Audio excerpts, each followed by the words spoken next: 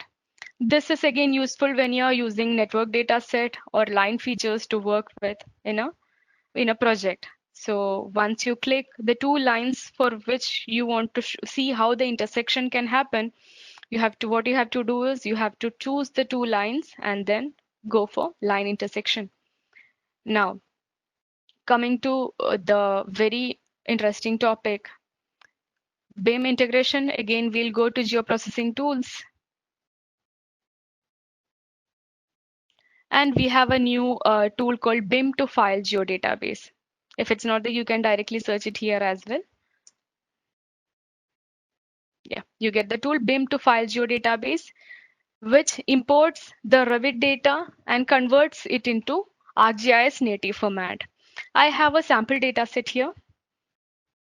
Let me try working with that.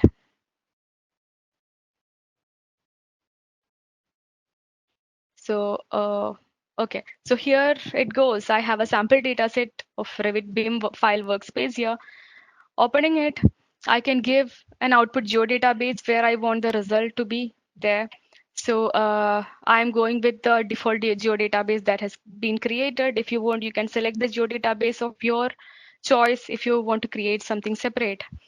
I have to give a name as well. So this is by default, it has taken a name. I can provide a spatial reference. Now for that, I can choose the spatial reference of my interest. Let's go with WGS 1984.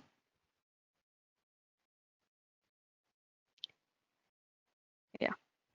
So once the parameters are set, what you have to do is we'll run the tool. Now, running the tool might take a few seconds. Yeah, it's happening. So when projection file exists for the input of BIM file, it will be used to set the spatial reference of the output. If multiple BIM files are used as input, for example, the spatial reference of the first BIM file with the valid projection information will be used here. To override the default behavior, what you can do is you can modify the spatial reference parameter, like always. I hope the parameters to be set here are clear.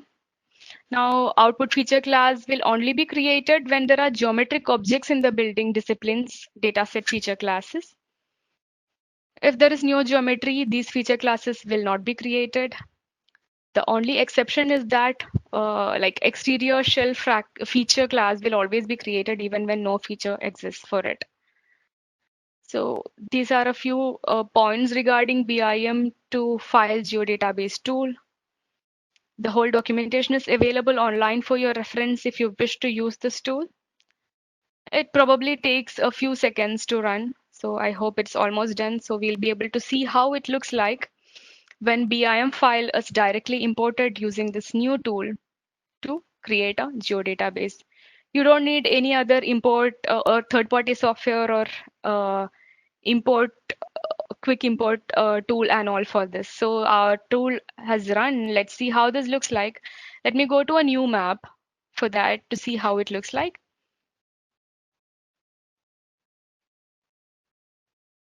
Okay. So this was created in my default geodatabase, which is what is new demo geodatabase. Here you go. So let me try opening this.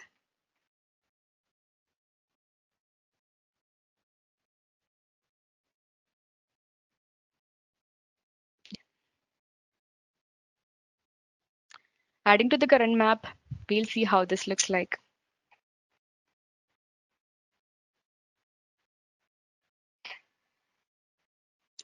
Zooming to layer.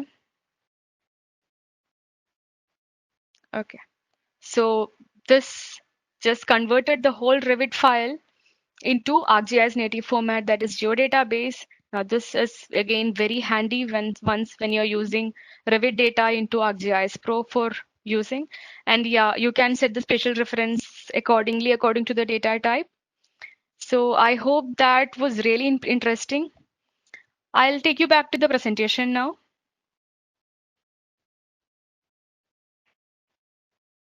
So one more thing that I'd like to let you know is that the concurrent use and single use licensing options are fully supported in cloud and other virtualized environments now. And one important thing that over 60 of user ideas from GeoNet feature in 2.5. What does that mean? It means that ArcGIS Pro 2.5 has your ideas in motion, which is pretty exciting, right? So that is about today's webinar on what is new on ArcGIS Pro 2.5. I hope you all enjoyed it. There are many more functionalities. Due to time constraint, I had to choose a few and showcase a demo to you. I really hope that you will explore everything and start using ArcGIS Pro 2.5, which is really great indeed. Also, I'd like to let you know about the upcoming GeoVision Esri India webinars. So we have create compelling GIS-based dashboards in a snap. You can register it. It is going to be scheduled for June 2007 from 11 a.m. onwards again. You have optimize your operations for business success with ArcGIS Network Analyst webinar on June 24th. Again, you will be getting the link for registration. Moving on, again, we have a massive community of GeoNet, which is a community for GIS professionals, users, developers, and all. And what you can do is you can share what you're working on. You can ask questions. You can get answers very fast here. You can post your ideas and all. This is a very great platform where you can explore and understand many new experiences, right? So this is basically your community, a community of customers, partners, Esri staff, and other geospatial professionals. One more thing, we have a new portal called Learn ArcGIS, which is a program for workers impacted by COVID-19. You can gain free access to ArcGIS online, and you will also get 20 plus apps until August 31st, 2020, including ArcGIS Pro and lessons through Learn ArcGIS and Esri Academy. Make sure to explore this and take complete advantage of all these functionalities, all these new portals, and I hope you will enjoy working with ArcGIS Pro. That is all from my end. Thank you so much.